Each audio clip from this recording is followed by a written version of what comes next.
times go. In the kitchen, hot still trying to flip it off the stove. What's up guys, welcome to a new video. Today I'm going to show you what I bring on a regular shoot. Let's go. Now of course this isn't all of my equipment, as I said, this is just the most often used equipment that I bring on a regular shoot, that being music videos and small interview style corporate image videos. Let's unpack the car so that we can pack it and look at what stuff I take on a regular shoot. Let's go.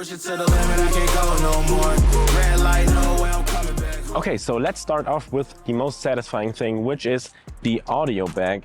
I just have this small, this is actually for like shopping groceries and stuff. I know it doesn't look really professional and filmmaking likey, but it's just perfect. It fits my drone bag, it fits my audio bag, which I have on right now, and some small spare parts, like for example the cable from my big softbox, or this thing to attach the light dome to my Godox light, and also just the script if I, for example, shoot a corporate video. So it's just really handy, and look at this. It just perfectly fits into this small space right behind the driving seat. Perfect. So let's continue with the camera. I just take my rig with the A7S II and put it on my back seat. And now I can just really easily take the seat belt, attach it onto my rods, click it in, and then tighten it. And this is like it was made and meant for this rig. Really the perfect option to secure a rig in my car. Now the next thing is my Ronin M. I rarely bring this on shoots anymore because I finally kind of switched to one-handed gimbals like the Ronin S. I stayed away from them for quite some time because I just thought this would look more professional, and it does. And I occasionally bring it for music video shoots, but for the corporate stuff, when I just need some B-roll from like the company, the Ronin S is fine because you're low profile and it actually has some features that the Ronin M doesn't have, like for example the little joystick. I mean, you have a full-on RC control thing, but it's not usable if you're just one person. This is more for like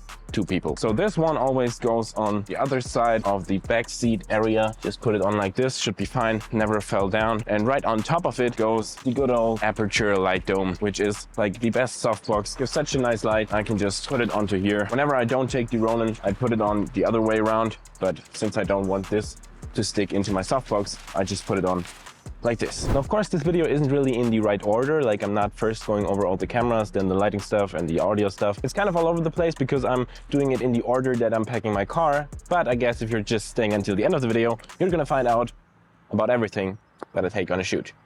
So let's continue with the trunk. So the first thing, besides the stuff where I keep all my oil and the first aid kit and stuff, we have our Neewer Lighting Kit, which are my battery-powered, 3 battery-powered LED RGB lights.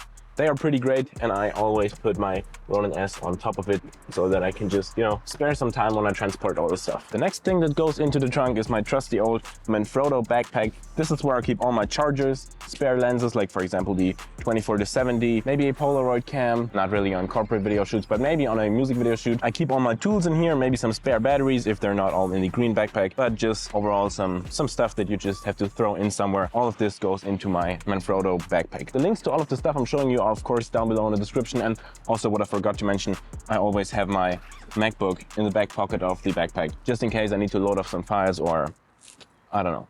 Sometimes you need a laptop. This one goes in here. Now then, we already talked about my trusty green backpack. I love this one. This one is from F-Stop. I bought it 2 times actually. One time it got stolen during a music video shoot in Monaco, but I just loved it so much that I bought it a second time. Maybe it's not the best color, the green, but since it was the original that I first got, I wanted to, you know, stay true to myself, and I don't know, I got the green one again. Maybe black would be better, but I don't think they make it in black, just in midnight blue and olive green. But this one is great for traveling and also for just transporting some stuff. In here I have the A7S III, which again goes on the Ronin S gimbal or on a tripod with a Rode video mic just for some backup audio and the wide shot. And then we have the A7S II on a rig with the 24-70 on 70mm with the lav mic on a tripod for a close-up if I'm doing interviews. But this one is also great for traveling. You can just swing it around your back. It's called the Brooklyn Swing, and you can just pull it forward and then, you know, change lenses. It's kind of like I have a hot dog stand, like I'm, you know, selling stuff, but I can just open it and then do all of my stuff in here, close it again, close this one so that no one can steal my stuff,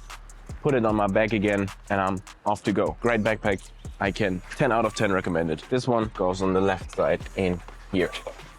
Now then we have the Godox lamp, the SL60W. I haven't found a good way or solution to transport it now. That's why I still carry it in the box it came with. Pretty used already, even though I just bought it in like November of 2021, I guess. Yeah, it's a great light. It's more of a budget option in comparison to the Aputure lights, like the Aputure 120D or 300D. I went for the cheaper option when it comes to the light with the Godox lamp because it does the job. Maybe I'm going to upgrade to an Aputure light sometime in the future, but for now it works just fine. But as I already talked about on the channel, when it comes to the light dome, I went for the Aputure light dome because the Godox light dome is a pain in the ass to set up, even more of a pain in the ass to break down. Like, you can't do it if you're just one person, you need a whole team to break it down, and it takes like 30 minutes or an hour. So I went for the Aputure one. The quality is way superior. You can break it down like in 4 to 5 minutes, even 2 minutes maybe, and you can do it by yourself. I'm still transporting it all built up, which is kind of destroys the purpose of it breaking down very easily, but it's even faster with that. But if I have to break it down, I can do that very quickly with the Aputure light dome.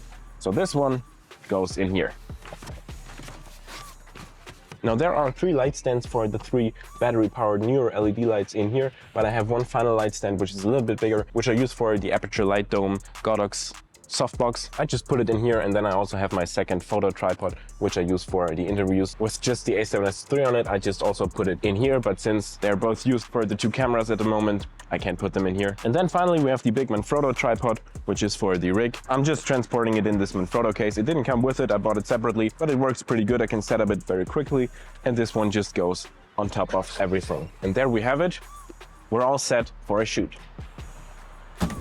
Now that's already it from this video. I really hope you enjoyed it and you got an idea of what you need for a shoot. If you did enjoy the video, please be sure to hit that like button and also consider subscribing for more filmmaking related videos just like this one in the future. And I'll hopefully see you in the next video. Now if you'd excuse me now, gotta go on a shoot.